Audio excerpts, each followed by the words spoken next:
ବନ୍ଧୁଗଣ ଜୟ ଜଗନ୍ନାଥ। ଆପଣ ମାନଙ୍କୁ ନମସ୍କାର। ମୋର ନୂଆ ୟୁଟ୍ୟୁବ ଚ୍ୟାନେଲକୁ ପ୍ଲିଜ୍ ଅଧିକ ମାତ୍ରାରେ ସବସ୍କ୍ରାଇବର କରନ୍ତୁ। ଆଜି ଗୋଟେ ବିଷୟ ଆମେ ଆଲୋଚନା କରିବା। ଆଲୋଚନାର ବିଷୟ ହେଉଛି ମଣିଷ ଜନ୍ମ ହେଉଛି, ଜନ୍ମ ପରେ ମୃତ୍ୟୁ ବି ହେଉଛି, କିନ୍ତୁ ତା ଭିତରେ ଯେଉଁ ସମୟ ରହିଲା ଅତିବାହିତ ହେଉଛି ତା ଦେହରେ ମଣିଷ ପୁରା ଟେନସନରେ ପଡ଼ିଯାଉଛି। କାହିଁକିନା ଜନ୍ମ ଯେହେତୁ ସତ୍ୟ, ମୃତ୍ୟୁ ବି ସତ୍ୟ। ଆମେ ଜାଣୁଛେ ଜଣେ ଜନ୍ମ ହେଲା ତାର ମୃତ୍ୟୁ ସୁନିଶ୍ଚିତ, କିନ୍ତୁ ଆମେ ଗର୍ବ, ଅହଙ୍କାର, କ୍ରୋଧ, ଇଏ ମୋର, ଏ ଭଳିଆ ଯେଉଁ ଚିନ୍ତାଧାରା ଆମର ରହୁଛି, ଏ ଚିନ୍ତାଧାରା ଆଜ୍ଞା ପରିତ୍ୟାଗ କରିବା ଦରକାର।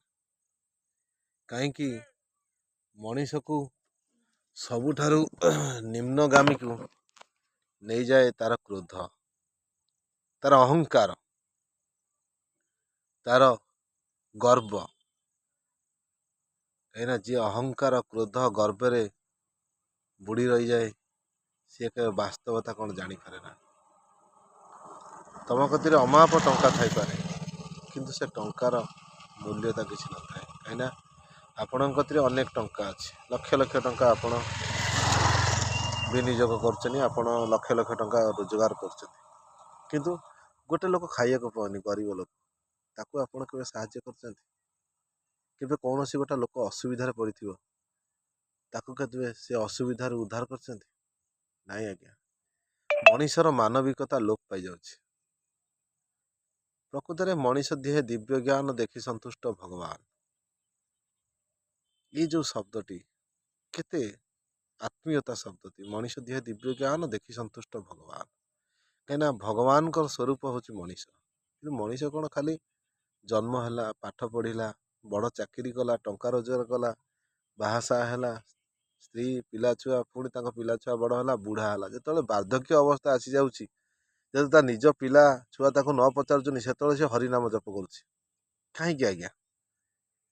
ଆପଣଙ୍କୁ ଭାଇ ସୃଷ୍ଟିକି ଭଗବାନ ବିଷ୍ଣୁ ଆଣିଛନ୍ତି। ଆପଣ ଯଦି ଭଗବାନ ବିଷ୍ଣୁଙ୍କ ସ୍ୱରୂପ ଆପଣ ହେଇ ଜନ୍ମଗ୍ରହଣ କରିଛନ୍ତି, ଆପଣ ଯଦି ସଂସାର ପାଇଁ କିଛି ଭଲ କର୍ମ କରନ୍ତେ, ଲୋକମାନଙ୍କ ପାଇଁ ସାହାଯ୍ୟ କରନ୍ତେ, ସହାନୁଭୂତି ଦେଖାନ୍ତେ, ଗର୍ବ, ଅହଙ୍କାର, କ୍ରୋଧ ଆକୁ ପରିତ୍ୟାଗ କରନ୍ତେ, ସମସ୍ତଙ୍କୁ ସମାନ ଦେଖନ୍ତେ।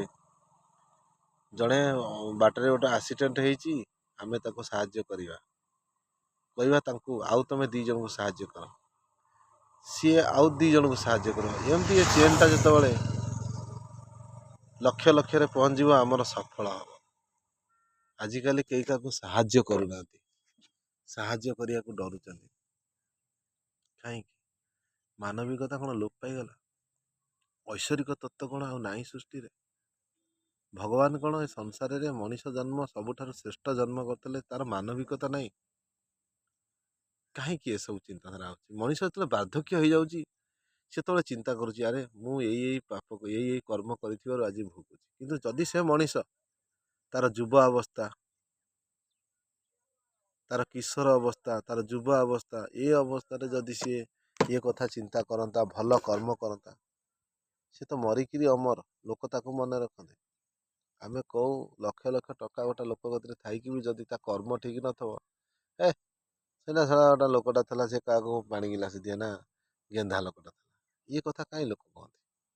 ଆମେ ଯଦି ଭଲ କର୍ମ କରିବା, କିଛି ସମାଜ ପାଇଁ କର୍ତ୍ତବ୍ୟ କର୍ମ କରିବା, କିଛି ଲୋକଙ୍କ ପାଇଁ ସେବା କରିବା, ସେ ପଶୁପକ୍ଷୀ ହୁଅନ୍ତୁ, କି ଗୋଟେ ଗାଁର ପରିବେଶ ହଉ, କି ବୃକ୍ଷରୋପଣ ହଉ, କି ସ୍କୁଲ ହଉ, କି ଆମର ସ୍ୱଚ୍ଛତା, ରାସ୍ତାଘାଟ ସଫା କରିବା ହଉ, କି ମନ୍ଦିର ଜାଗା ସଫା କରିବା ହଉ, କି ପରସ୍ପର ଭିତରେ ସାହାଯ୍ୟ କରିବା, ନିଜର ଅହଂଭାବ, ଗର୍ବଭାବ ଆକୁ ତ୍ୟାଗ କରି ମୁଁ ଜଣେ ମଣିଷ, ମୋର କର୍ତ୍ତବ୍ୟ ହେଉଛି ଲୋକଙ୍କୁ ସାହାଯ୍ୟ କରିବା, ଏଇଟା ବହୁତ ଭଲ ହୁଅନ୍ତା।